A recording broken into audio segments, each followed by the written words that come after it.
તો મેં 2026નો પહેલો વિડીયો તો બીજો બનાવ્યો જ છે, એડિટ થઈ ગયો છે, પણ પહેલાં મને થયું કે હું તમારી સાથે આ વિડીયો શેર કરું.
તો 2026માં મેં નક્કી કર્યું છે કે હું મારી સેલ્ફ પર ધ્યાન દઈશ, લોંગ ટર્મ હેલ્થ, અને હું મારી ઓરિજિનલ ટ્રુ સેલ્ફ ડિસ્કવર કરીશ. કેમ કે પોસ્ટપાર્ટમ મધર, ફેમિલી અને રોજના કામમાં ઘણીવાર આપણને આપણા માટે સમય નથી મળતો, પણ મેં 2026માં ડિસાઈડ કર્યું છે.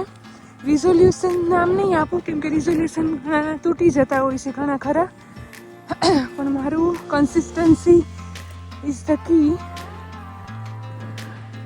કોકનો બોલ પડ્યો. કેમ કે હેપી મધર જ હેલ્ધી પેરેન્ટિંગ અને healthy child, happy child grow કરી શકે. પેરેન્ટિંગ માટેની ફર્સ્ટ, સ્પેશિયલી મધરિંગ માટે, હું તો મારા માટે વ્યક્તિગત વાત કરું તો મધરહુડ માટે હેપી મધરનું સેલ્ફિશ વર્ડ વાપરીશ કે મધરે પોતાનું ખૂબ જ વિચારવું પડે તો જે પોતાના બાળકોને ખુશી ખુશી હેપીલી મોટા કરી શકે. નહીંતર તો મધર હંમેશા ચીડચીડી જ હોય અને ગુસ્સો જ કરી રાખે છોકરા ઉપર, તો જે બાળકો ઉપર શું અસર થાય? જો બાળકો જેટલા એની મધરને હેપી જોશે એટલા જ હેપી રહેશે. અને ફેક હેપીનેસની વાત નથી કરતી, true happiness comes from within. હાર્ટના ખૂબ જ ઊંડા ખૂણેથી સાચી ખુશી જો ત્યારે જ તમે બતાવી શકો બાળકોને. કેમ કે બાળકો તમારા વાઇબ્સ જાણી લેતા હોય, કેવા વાઇબ્સથી કોઈ મધર પોતાનો દિવસ પસાર કરે છે. બાળકોને બહુ જલ્દી ખબર પડી જતી હોય, કેમ કે એનામાં કાંઈ લેયરિંગ કે ફિલ્ટર હોતું નથી બાળકોની ફિલિંગમાં, એટલે વાઇબ તરત જાણી લે.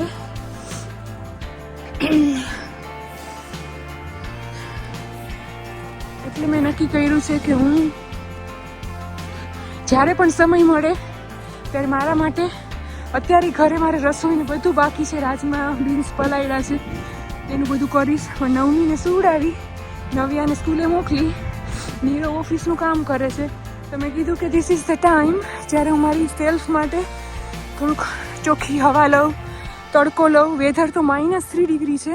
નવ્યાને સુવડાવી, બ્રેકફાસ્ટ કરી, નવમીને સુવડાવી, બ્રેકફાસ્ટ કરી, નવ્યાને સ્કૂલે મોકલી, tiffin, lunch box, snack box સાથે ઢોકળા બનાવ્યા હતા રવાના, સૂજીના ઇન્સ્ટન્ટ ઢોકળા.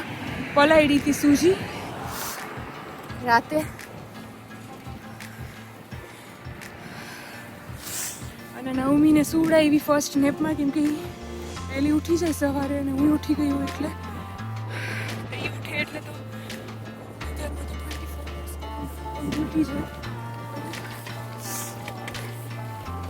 અને હું સાયકલિંગ કરવા આવી છું. નીરવ છે ઘરે, નીરવ ઓફિસનું કામ કરે છે, નવ્યા સ્કૂલે જેમ કીધું મેં. અને નવમીને સુવડાવી અને મારી સેલ્ફ ઉપર કામ કરવા સાયકલિંગ, કે મને તડકો ગમે, ચોખ્ખી હવા ગમે.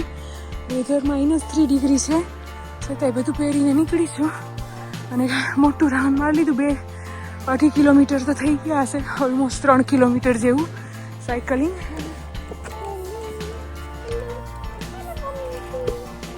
નવ્યા સ્ટ્રોલરને પુશ કરે છે, નવમીના સ્ટ્રોલરને સ્કૂલેથી, કે આપણે જે ઘરે જાય છીએ. આજે હું સ્કૂલે તેડવા ગઈ હતી નવ્યાને નવમીને સ્ટ્રોલરમાં લઈને.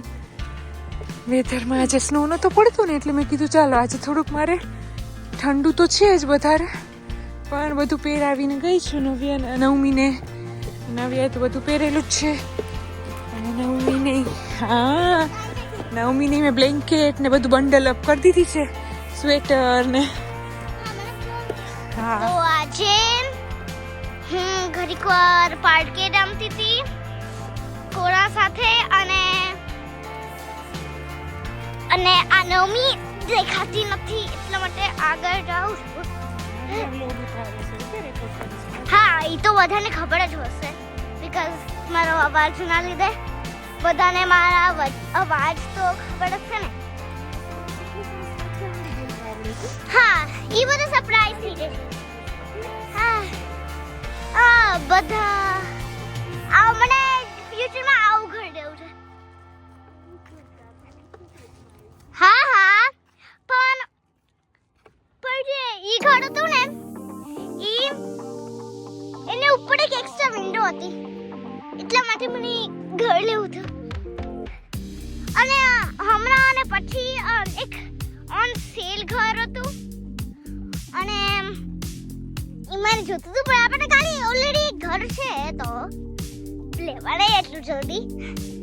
તો એ જોયું ને પછી એ જ ઘર યુઝ થઈ ગયું. મે બી એમાંથી કોઈક બીજું ઘર લેવું હોય તો ઘરમાંથી બહાર વહી જાય તો આપણે લઈ શકીએ. અને થોડી કેચઅપ કરવું પડશે. સોરી ગાઈસ, થોડોક વિડીયો હાલતો હશે બીકોઝ હું દોડતી હતી.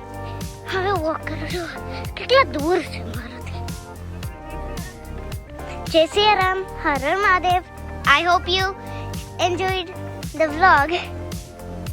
Like, share, subscribe. Goodbye. વાહ, હોલીડે ફોટો ફ્રેમ રિસીવ થઈ આજે UPSમાં. United Postal Service. આ મેટલ ફ્રેમ આપણી ફેમિલી ફ્રેમ. હા, હાલો.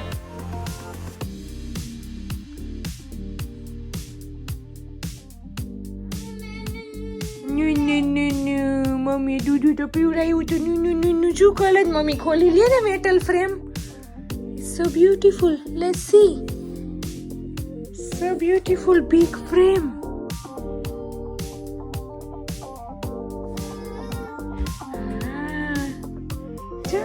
કેટલી સેફલી ડિલિવર થઈ Navmi. Metal frame. Metal frame.